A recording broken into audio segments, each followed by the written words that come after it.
देश में बढ़ते हुए दिल के दौरों के मामलों को देखकर स्वास्थ्य मंत्रालय और नेशनल बोर्ड ऑफ एग्जामिनेशंस की बड़ी पहल है कि हर किसी को इमरजेंसी कम से कम आपातकालीन स्थिति में सीपीआर देना आना चाहिए।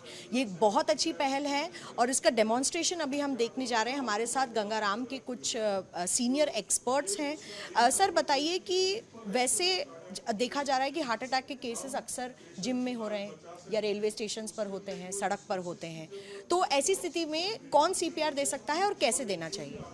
देखिए, सीपीआर अगर वो किसी ऐसी जगह पर हो रहा है तो अस्पताल तो वहाँ है नहीं और कोई एक्सपर्ट भी संभवतः वहाँ नहीं है।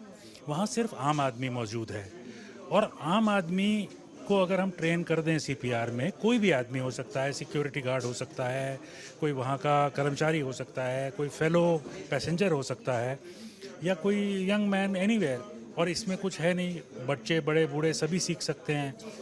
तो उस आदमी को रिकग्नाइज़ करना है कि ये जो है नॉर्मल बेहोशी है या कार्डियक अरेस्ट है, और अगर उसको ये पता है कि ये कार्डियक अरेस्ट है, वो समझ जाता है, तो उसको कार्डियक अरेस्ट को रिससिटेट करना है। तो ऐसी स्थिति में क्या करना होगा सर, हमें जरा बताइए। तो उसको ये देखना है कि क्या ये पेशेंट कहाँ गिरे हुए हैं, ये तो ये देखना है कि सेफ जगह पर गिरे हुए हैं।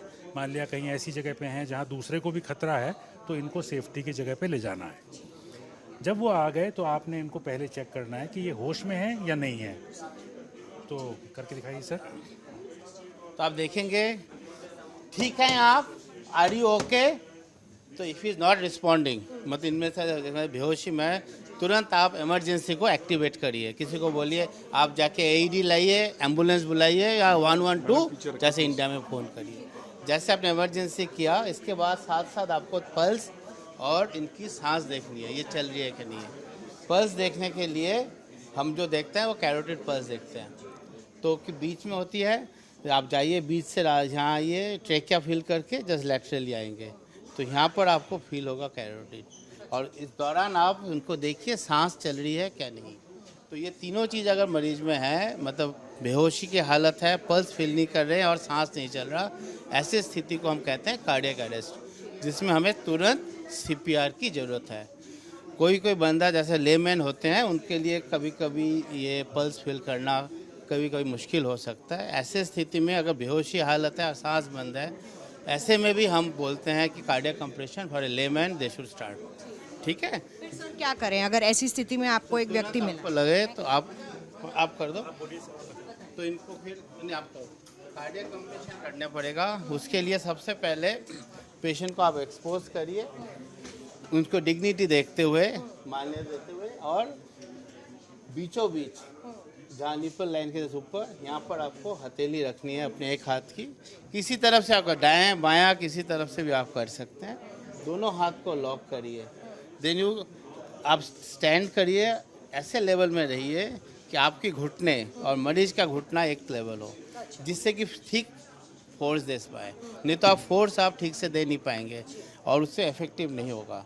फिर इनके बाद आप सीपीआर करेंगे तो हाथ एकदम हथेली और ये एकदम सीधा होना चाहिए। तो जब आप ऐसे जोर लगाते हैं, ये at the rate of 100 to 120, 100 से 120 प्रति मिनट, ऐसे आप 5 से 6 सेंटीमीटर तक की दबाव और इस रफ्तार से आप इनको ये करते जाएंगे तब तक कि 30 हो जाए। जैसे 30 हो गए, ऐसे 30 कंप्रेशन के बाद इससे सिर्फ आप दिल की धड़कन दे लो, और सांस भी देना पड़ेगा, तो 2 सांस फिर आप देंगे। तो ये जो दोनों सांस लगभग 10 सेकंड के अंदर 2 बार देना है। अगर सांस आप देने में असमर्थ रहते हैं, 10 सेकंड से ज़्यादा टाइम हो जाए, फिर भी आप दोबारा से कार्डियक कंप्रेशन शुरू करें। इस दौरान जैसे ही एईडी आ जाता है, अगर आपका एईडी उपलब्ध है, तो एईडी जैसे बोलेगा उस एईडी के हिसाब से आप फिर आगे का सीपीआर चालू रखेंगे। कार्डियक कंप्रेशन ज़रूर कंटिन्यू रखिए। तो एईडी आने के बाद आप पैड लगाएंगे, लेकिन पैड लगाने में और इसमें टाइम लगेगा। इस दौरान भी आपको कार्डियक कंप्रेशन चालू रखना है।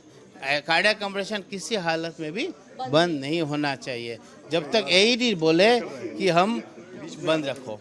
ठीक है, तो अब जैसे आपने एईडी लगाया, आपने ऑन किया, अब एईडी अब बोलेगी analysing rhythm.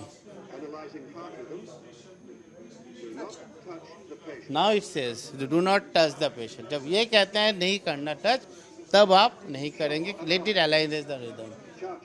Now it is analysing rhythm. तो अभी उसने बोला शॉक डिलीवर. सब ठीक है. अब जब शॉक देते टाइम आप हाथ हटाइए. कोई भी पेशेंट को टच नहीं करेगा. You are all clear. I am giving shock. जैसे ही शॉक दिया इसके बाद तुरंत फिर से आप कार्डियक कंप्रेशन करें बस. और यही सिलसिला चलता रहेगा जब तक एडवांस हेल्प आ जाए. एक्सपर्ट हेल्प, एम्बुलेंस जो आपने बुलाया है, उनके पास बाकी सारे जो भी सामान है एडवांस हेल्प के साथ है. उसके साथ एम्बुलेंस में पेशेंट को depend upon the condition of the patient हम ट्रांसफ़र करते हैं हायर लेवल में, जहां बाकी फर्दर ट्रीटमेंट और मैनेजमेंट होगा. सर मुझे बताइए, आपने इतना अच्छा डेमोन्स्ट्रेशन दिया, कितने समय में सीपीआर मिल जाना चाहिए किसी व्यक्ति को जिसको सडन कार्डियक? मतलब जितना तुरंत हो सके उससे है. तो मिनिमम जो आपका ये जो चेकिंग करने में लगभग 15 से 20 सेकंड लगता है, जिसमें आपने पेशेंट को देखा, आरईओ के आपने चेक किया रिस्पॉन्सिवनेस, फिर आपने सांस देखा. ये तो लगभग 15 सेकंड के अंदर नॉर्मली ये डिटेक्ट हो जाता है. और 15 सेकंड के अंदर अगर जैसे आप सीपीआर शुरू करते हो, तो हमारी जो मेन जो कंसर्न ये होता है, जब भी कार्डियक अरेस्ट होता है उस टाइम जो ऑक्सीनेटेड ब्लड, जो ऑक्सीजन होता है वो ब्रेन में नहीं पहुंचता. और ये 3 मिनट के अंदर अगर ब्रेन में अगर ऑक्सीजन लगातार नहीं पहुंचे, ब्रेन डैमेज परमानेंट हो सकता है. तो ऐसे भी हो जाए बहुत सारे क्षेत्र में, जैसा आप लोगों ने रिसेंटली बहुत जगह सुना होगा, कोमा में चले तो हार्ट तो रिवाइव हो जाता है. Heart revive up to 7-10 minute तक भी हो सकता है. लेकिन ब्रेन में अगर डैमेज हो जाए 3 मिनट के अंदर अंदर हो जाता है. तो ये देखते हुए, ये जोखिम देखते हुए हमें तुरंत जितने जल्दी हो सके सीपीआर करना शुरू करना है. एंड लगभग 15 सेकंड के अंदर हम आइडेंटिफाई कर लेते हैं. अगर anyone can identify if you have trained, तो and then you can start CPR. Sir हमारे दर्शकों को बताइए कि वो कहाँ जाकर ये सीख सकते हैं, कौन से सेंटर्स में, कहाँ पर सीख सकते हैं? अभी तो हमारे गंगाराम जैसे अस्पताल है, हम लोग रेगुलर ट्रेनिंग करते हैं. ऑनलाइन हमारी सुविधा है, वहाँ पर आप आके कर सकते हैं. बाकी जैसे एनबीए का ये प्रकल्प है, उसमें उन्होंने जो साइट दिया है वहाँ भी जाके वो देख सकते हैं. और बट इसमें सबसे इम्पॉर्टेंट है, देख के आप सीखना मुश्किल होता है. मोस्ट इम्पॉर्टेंट है hands on training with the experts. So for that हम लोग रेगुलर ट्रेनिंग देते हैं गंगाराम में with the certified course. We have got all the certificate, internationally recognised centre. तो आप आके कभी भी कोई आके रजिस्टर करके. क्या ये ट्रेनिंग फ्री होती है? Yes, CPR awareness training is free. It is our moral duty to teach each and every person this. This is about. तो देखिए जिस तरीके से हमारे एक्सपर्ट डॉक्टर्स ने एक्सप्लेन किया है, अगर कुछ सेकंड्स के अंदर जो पेशेंट है जिनको कार्डियक अरेस्ट हुआ है, अगर उनको सीपीआर मिल जाएगा, तो आप सोचिए कि देश में कितने लोगों की जानें हम खुद बचा सकते हैं. क्योंकि अक्सर ज़रूरी नहीं होता कि इमरजेंसी मेडिकल रिस्पांस या कोई डॉक्टर आसपास हो, ऐसा बहुत कम केसेस में होता है.